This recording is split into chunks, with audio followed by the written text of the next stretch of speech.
Hari ini pun kita menghadapi celaruan dalam sektor beras tempatan. Tiba-tiba beras tempatan semuanya menjadi beras import, dijual pada harga import. Saya rasa ketamakan kepada pengusaha dalam sektor makanan ini perlu ditamatkan dengan penguatkuasaan undang-undang oleh pihak kerajaan persekutuan. Walaupun kita pengeluar padi, saya dimaklumkan kita tidak dibenarkan mengawal pengeluaran ataupun pemasaran hasil padi. Apabila kita mewawarkan akan kita buat beras kedah, ada respon segera supaya tidak ada pihak yang menjual beras kepada kita walaupun kita pengeluar beras, kerana beras makanan ini dikawal sepenuhnya di bawah kementerian. Terus sekalian, saya masih yakin kepada pihak Jabatan Pertanian dan MADA yang mengendalikan kawasan penanaman padi di negeri kita ini untuk terus bekerjasama dengan kerajaan negeri. Walaupun dari segi politik keadaan tidak seperti yang diharapkan, kerana walaupun ada suara-suara yang datang menyatakan untuk terus bekerjasama, tapi dari segi amalan masih ada politik kuno yang diamalkan untuk mengasingkan kerajaan negeri daripada agensi-agensi persekutuan. Ini saya buat teguran terbuka di Dewan yang mulai ini supaya semua jabatan dan agensi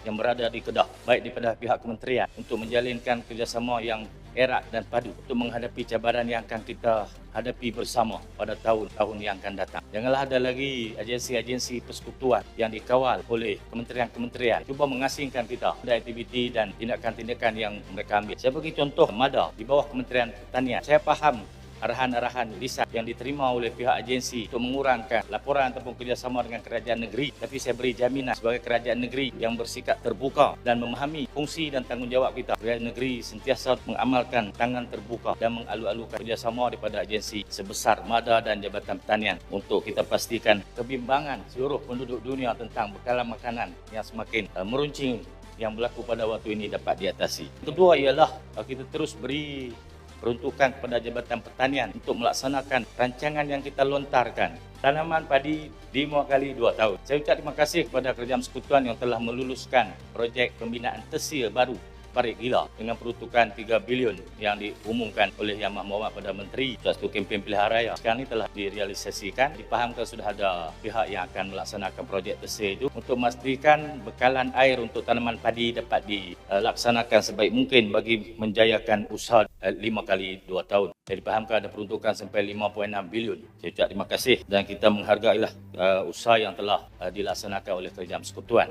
Begitu, projek-projek ini mestilah dilaksanakan secara kerjasama rapat dengan kerajaan negeri, kerana pembinaan tersier nanti akan melibatkan pengambilan tanah dan pembinaan infrastruktur yang saya yakin jika tidak dilaksanakan secara bersama dengan kerajaan negeri, projek itu akan mengalami masalah. Yang kedua, kita ada banyak kajian varieti benih di beberapa negeri di sekitar kita. Saya sebut di Dewan yang mulia ini beberapa ketika dulu kita telah mendapat satu kajian benih yang tempoh matangnya sampai 75 hari saja berbanding 120 hari yang kita pakai sekarang ini di Kedah. Kalau kita ada benih padi yang matang lebih pantas 76 hari, maka lebih mudahlah usaha untuk melaksanakan tanaman 5 kali 2 tahun.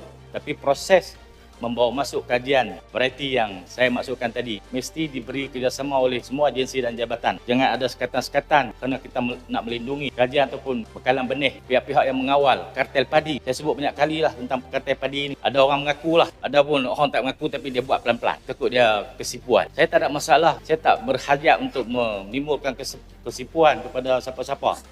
Tapi sekarang ni bila ada serbuan-serbuan di pihak yang menyimpan bekalan padi dan beras di Kedah, kartel itu sudah nampak dengan jelas. Saya harap isu kartel ini pun dapat diselesaikan untuk kita memastikan tidak ada lagi kebimbangan kepada bekalan padi dan beras pada masa akan datang. Selain daripada isu variety, saya harap sektor baja kita tidak menjadi pusat lambakan kepada baja tidak berkualiti. Kita membawa satu model yang dibawa oleh kementerian, iaitu model skincan yang dilaksanakan di kawasan MADA. Sekian dia ada bekalan baja yang saya rasa lebih baik daripada apa yang kita bekalkan kepada petani di seluruh Kedah pada waktu ini. Baja pula kita ambil dia punya bahan utama dari Belarus, sebuah negara yang terkesan dengan perang Rusia dan Ukraine. Bila berlaku kerenjatan kepada bekalan bahan utama baja, maka kita ada masalah di kilang baja kita. Ini pun saya yakin akan ditangani oleh Kementerian Pertanian dengan baik di bawah PPK dan juga Nafas. Memang kita sedar bahawa perkara ini penting untuk ditangani bersama dan saya harap pengisytiharan kita di Dewan Yang Mulia ini bahawa Kerajaan Negeri Kedah sentiasa bersedia untuk bekerjasama dengan semua pihak untuk menghadapi semua cabaran yang akan kita hadapi menjelang tahun 2040 ini.